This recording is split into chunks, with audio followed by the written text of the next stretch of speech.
목간이라고 하는 것은 나무 또는 대나무의 조각에다가 필요한 정보를 기록한 일종의 이 문서 형식, 기록의 그 대상이라고 이렇게 이야기할 수 있습니다. 오늘날 보면 별거 아닌 것처럼 이렇게 보일 수도 있습니다. 그러나 우리 고대사의 경우에는 기록이 굉장히 적고 희소하기 때문에 그런 기록을 보완해 줄 수 있는 그런 자료로서 기능을 하기 때문에 매우 중요하다 이렇게 이야기할 수 있습니다. 특히 모든 기록은 뒷날에 와서 정리되는 것이기 때문에 뒷날 사람들의 눈을 통해 가지고 정리되고 정리되는 과정에서 왜곡이 되는 그런 수가 굉장히 많습니다. 그런데 목간 자료라고 하는 것은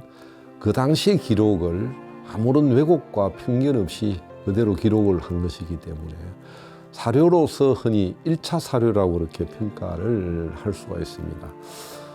현재 신라목간의 경우에는 대개 거슬러 올라가서 아마 6세기 중반 무렵이 신라의 그 최초의 그 목간 자료라고 생각이 됩니다. 물론 신라의 문자가 들어왔던 것이 그때부터라고 이야기는 할 수는 없습니다. 기록에 따르면 그보다도 훨씬 더 수백 년 전에 문자 기록이 시작이 된 건 확실하지만은 지금 현재 남아서 전해지고 있는 목간 자료로서의 최고의 기록은 6세기 중엽부터 일이다 이렇게 이야기할 수 있습니다. 신라목간은 크게는 왕경에서 출토되는 목간과 지방에서 출토되는 목간 둘로 나눌 수가 있습니다. 지방에 출토되는 목간은 주로 지방 관청이 있던 곳을 중심으로 해가지고 최근에 그 산성이 이 목간의 중요한 출토지로 주목을 받고 있습니다. 그래서 이것들은 군사적으로 지방 행정적으로 또는 지방민을 동원해서 그 축성을 한다거나 하는 그런 내용들이 있어서 당시에 지방 지배를 해나가는데 그런 실상을 보여주는 중요한 자료다 이렇게 평가를 할 수 있고요. 거기에 비해 가지고 왕경에 출토되는 목간들은 크게 보면 왕경의 경영과 어떻게 보면 신라 국가의 경영 전반과 관련되는 그런 내용이 중심이다 이렇게 이야기를 할 수 있습니다. 왕경에 출토되는 여러 목간 가운데 크게 두 종류로 나눌 수 있는데 하나는 안압지, 과거 이름으로 안압지라고 그럽니다만 지금 현재 그 월지라고 그렇게 표현을 하고 있습니다. 월지는 왕궁 내에 들어있는 큰 연못을 가리키는데 그 연못의 발굴을 통해 가지고 100여 점의 자료가 출토되었습니다. 그 가운데 묵서라고 해서 묵서명이 있는 게 한 60여 점이 뚜렷하게 확인이 되어 있습니다. 왕궁 내에 소속이 되어 있는 월지에서 출토된 것이기 때문에 궁중의 생활이 어떠했느냐를 보여주는 중요한 내용들이 담겨져 있습니다. 여기에는 문서와 관련되는 궁중의 생활 또 경영과 관련되는 문서를 수발하는 그런 내용도 들어있고 지방으로부터 물자를 조달하는 그런 내용도 거기에 들어있고 또는 각 건물별로 단위별로 문들이 있는데 문을 관리하는 그런 목간들도 거기에 들어있어서 크게 보면 궁중생활, 국왕의 생활, 국왕의 그 궁중생활의 한 면모를 목간을 통해서 찾아볼 수 있다 하겠습니다. 그런 의미에서 기존의 역사책에서는 잘 보이지 않는 생생한 생활 자료를 보여주고 있다. 그렇게 이야기할 수 있습니다. 또 다른 크게 보면 하나는 월성이라고 하는 곳이 오늘날 궁중 가운데, 궁궐 가운데 본궁이라고 임금이 주로 많이 오래도록 거주하고 있는 그런 공간입니다.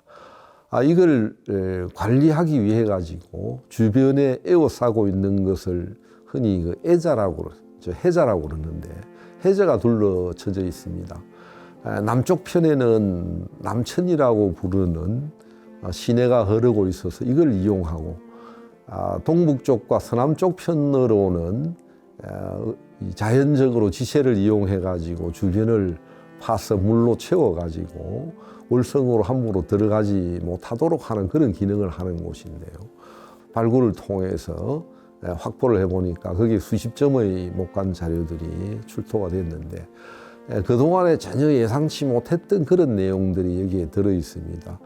월성을 관리하고 또 해자를 관리하고 하는 것과 같은 내용들이 거기에 들어 있는데 거기에도 전혀 예기치 못하게 지방민을 동원해 가지고 이런 작업을 했음을 보여주는 그런 내용들이 여기에 들어 있습니다. 그래서 왕궁을 관리하고 왕경을 관리하는 데는 지방민들을 전국적으로 동원해서 관리했음을 알 수가 있게 해주는 그런 중요한 자료들입니다.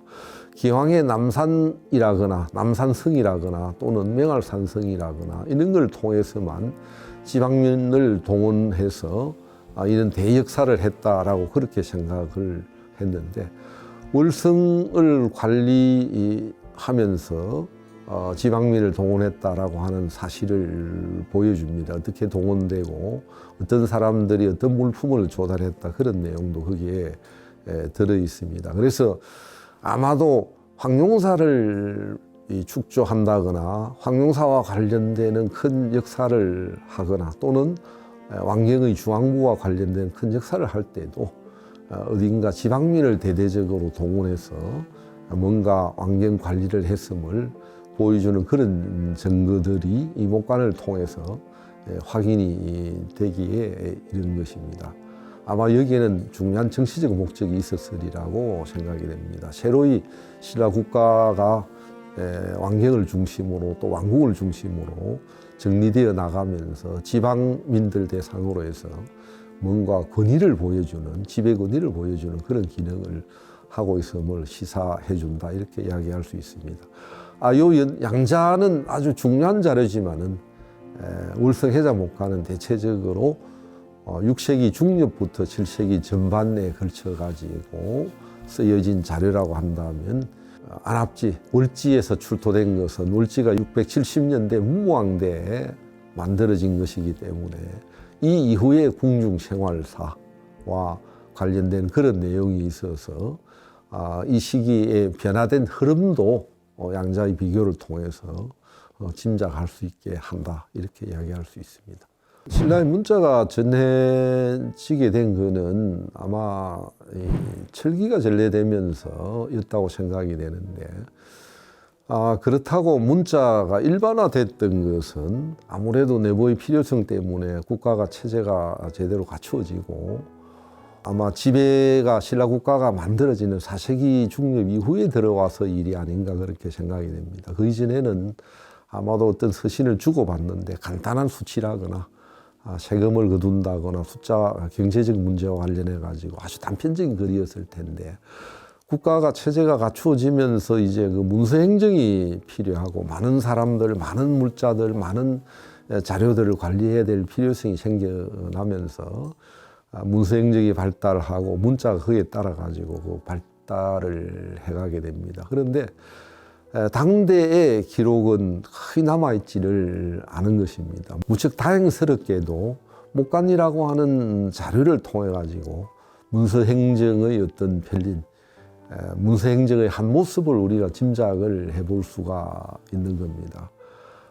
대개 6세기에 들어와 가지고 그 이전에 단편적으로 문자 기록이 보이던 게 6세기에 들어와 가지고 비로소 문자를 좀 본격화해서 쓰기 시작을 하게 되는데 문자를 쓴다라고 하는 것은 정보를 수집하고 모으고 관리해서 종합할 수 있는 국가를 운영해 나가는 데는 문자가 없이는 거의 불가능하다고 할 수 있습니다. 그래서 문자 기록을 이 정보를 확보하고 국가를 유지해 나가는 데 중요한 수단이 이제 그 문자 기록이 되고 일상생활과도 연결해 가지고 국가에서 뭐 세금을 거두드리고 내 집안 물자의 출입도 관리하기 위해서 역시 그 필요한 게 문자 자료이기 때문입니다. 오늘날 치면 집에서 그 컴퓨터를 사용하는 것과 마찬가지로 문자의 활용이라고 하는 게 일상생활과 뗄 수 없는 관계로 점차적으로 바뀌어져 나가게 되고 거기에 따라 가지고 새로운 문화가 만들어져 갔다 이렇게 이야기할 수 있습니다. 그래서 신라 문화의 형성과 발전을 이해하는 데는 이는 문자 자료에 대한 이해가 가장 기본이 된다 이렇게 이야기할 수 있습니다. 목간 자료는 특성이 굉장히 단편적입니다. 그래서 흩어져 있어서 분산적이고 또 목간 자료가 이 접근성이 개인적으로 접근하기가 굉장히 어렵습니다. 그래서 연구자들이 누구나도 볼 수 있도록 이런 자료들이 정리가 되고 보고 원자료를 읽을 수 있도록 이렇게 정리가 되어야 연구자들이 안심 놓고 역사 복원을 위한 자료로서 활용을 할 수 있습니다. 그런 측면에서 문화재연구소에서 지원을 하고 주관을 해서 이번에 목간 자료를 누구라도 사진 자료, 판독 자료 등등을 대비해 가면서 목간 자료를 볼 수 있도록 했던 것은 상당히 의미 있고 뜻깊은 일이다 생각이 됩니다. 이걸 매개로 해서 이 분야의 연구가 훨씬 더 앞으로 발전해 나갈 수 있으리라 그렇게 기대를 합니다. 목간 자료는 사실은 이제 발굴을 하면서부터 상당히 그 신경을 써서 조심을 해야 됩니다. 이제 같이 그 목간 자료를 들여다보면서 사실은 그 자료 글자 하나하나가 소중하기 때문에 연구자들은 간혹 가다가 자기가 가지고 있는 기존의 그 시각과 정보력 입장에서 자료를 좀 무리하게 이해를 하고 해석을 하려고 하는 사실 그런 경우를 왕왕 보게 됩니다. 그럼 명심해야 될 것은 목간 자료는 단편적이다. 그걸 단편적이면서 굉장히 기초 자료다. 따라서 글자 하나하나를 정확하게 읽어내는 것이 가장 필요한데 간혹 가다 보면 연구자가 자기 선입견을 가지고 자기가 생각하고 있는 유리한 쪽으로 글을 읽어내려고 그런다거나 이런 거는 굉장히 경계하고 조심을 해야 할 일입니다. 그래서 저는 개인적으로 가능하면 최소화해서 읽어야 된다. 왜냐하면 과학이 발달하면 앞으로 얼마든지 새롭게 읽혀질 수 있는, 정확하게 읽혀질 수 있는 그런 기회들을 우리가 가질 수 있기 때문에 무리하게 글을 판독해서 자기 중심으로 읽으려고 하는 것은 또 나아가서는 그걸 근거로 해서 지나친 역사 해석을 하려고 하는 것은 좀 경계해야 마땅하지 않느냐 이런 생각을 하고 있습니다. 사실 그 목간 자료의 존재는 우리 국내에서도 70년대부터 머지않아 많이 나올 것으로 예상을 하고 기대를 해왔습니다. 안압지에서 먼저 집단적으로 출토가 됐는데 그 당시까지만 하더라도 중국이나 일본에서는 출토된 자료가 많아가지고 어떻게 관리하고 보존하고 취급을 해야 될 것이냐라고 하는 것을 잘 알고 있었는데 국내에서는 사실은 그렇지를 못했습니다. 목간 자료라고 하는 게 먹과 붓과 나무와 물이 만나서 이루어지는 자료입니다. 그런데 지상에 노출이 되었을 때, 햇빛에 노출이 되면 쉽게 파손이 되고 흑화가 진행이 된다고 그러는데 나무가 비틀어지고 검은 색으로 흑화가 진행이 되어서 판독하기가 굉장히 어렵습니다.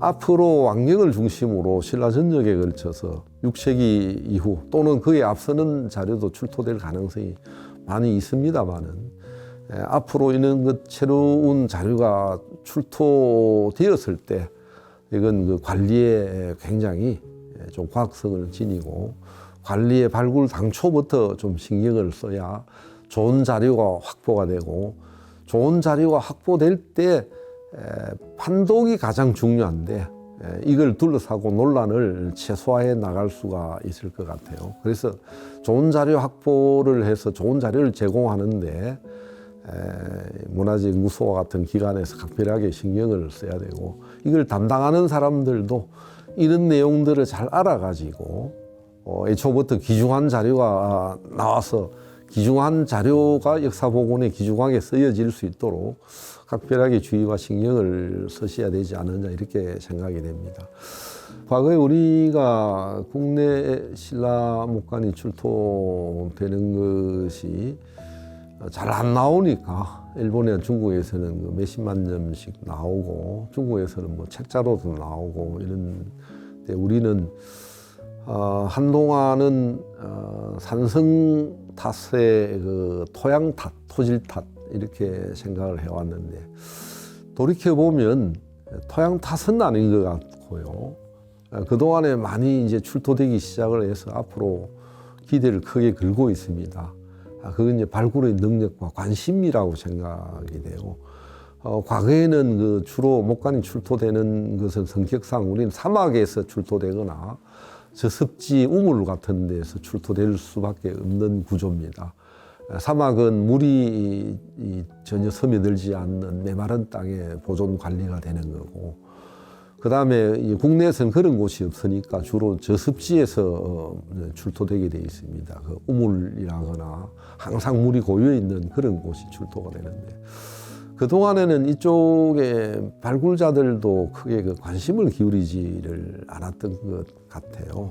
그래서 이제부터는 우리도 발굴 능력도 또 굉장히 많이 향상이 되었고, 관심의 폭도 굉장히 넓어졌고, 또 문자 자료가 가지고 있는 무게가 굉장히 큽니다.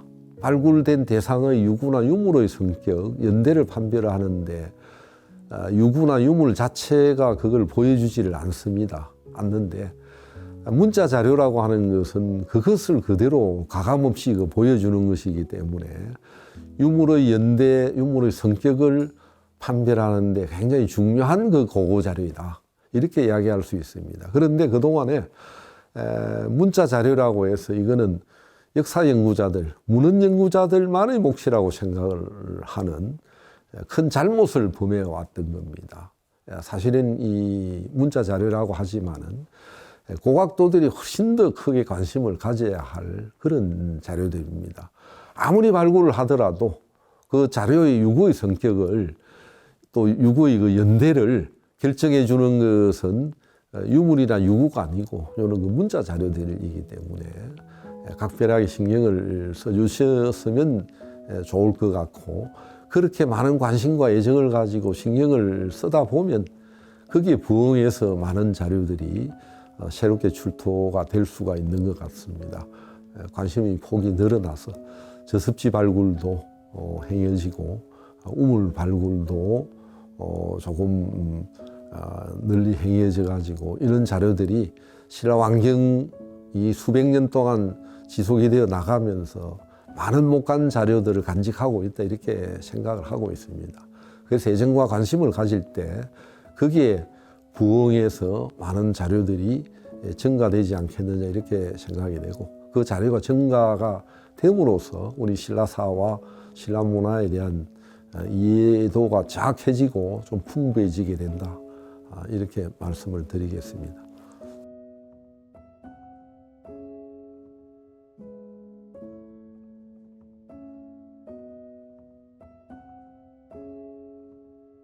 목관 자료는 단 이제 종합적이고 큰 자료는 아닙니다. 단편적인 그 자료들, 틈새를 메워줄 수 있는 그런 기능을 하는 자료들이지, 신라 역사의 큰 물꼬를 트고 하는 이런 자료라고 기대를 할 수는 없습니다. 물론 장차 그런 자료가 나오지 않는다는 이야기를 단정할 수는 없지만 그런 자료도 많이 나올 것으로 기대를 합니다. 그러나 미싱 링크라고 해서 자료와 자료 사이를 아무리 사소한 것이라도 연결해 주었을 때 그런 큰 자료들이 생명력을 갖고 살아날 수 있으니까 자료 하나하나에 우리가 신경을 써서 자료 하나하나를 소중하게 다룰 때 신라 역사와 문화에 대한 큰 그림이 제대로 그려질 수 있으니까 이쪽 방면에 종사하는 사람들이 각별하게 관심을 가지고 목관 자료를 다뤄 주시기를 당부드립니다.